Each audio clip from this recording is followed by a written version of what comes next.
Hello, ഒരു പുതിയ വീഡിയോയിലേക്ക് സ്വാഗതം. ഇന്നൊരു വെള്ളരിക്ക മാങ്ങ കറിയാണ് ഉണ്ടാക്കുന്നത്. അതിനായി അരമുറി വെള്ളരിക്ക കഷ്ണങ്ങളായി അരിഞ്ഞു വെച്ചു. പിന്നെ ഒരു പച്ചമാങ്ങ തൊലി കളഞ്ഞു വെച്ചു. പച്ചമാങ്ങ ഗ്രേറ്റ് ചെയ്തെടുക്കണം.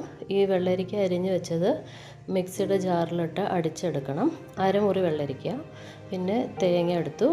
അരമുറി തേങ്ങയിൽ നിന്ന് കുറച്ചെടുത്ത് അരച്ച് ഒരു സ്പൂൺ ജീരകവും 2-3 പച്ചമുളകും ചേർത്ത് അരച്ചെടുത്തു.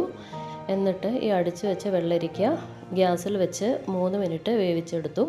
ഒത്തിരി ഗ്യാസിൻ്റെ യൂസ് ഇല്ല ഈ കറിക്ക് വേണ്ടി.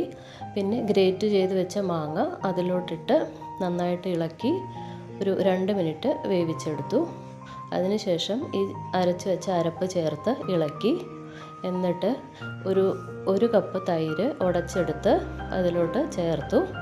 അതിനുശേഷം 1 മിനിറ്റ് വെച്ചു.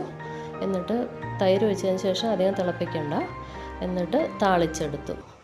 താളിക്കുന്ന സാധനങ്ങളെല്ലാം വീഡിയോയിൽ കൊടുത്തിട്ടുണ്ട്. നന്നായി താളിച്ചെടുക്കണം. അതിനുശേഷം ചോറിൻ്റെ കൂടെ നമുക്ക് കഴിക്കാവുന്നതാണ്. ഇതൊരു ടേസ്റ്റി കറിയാണ്. കുട്ടികൾക്കെല്ലാം ഇഷ്ടപ്പെടും.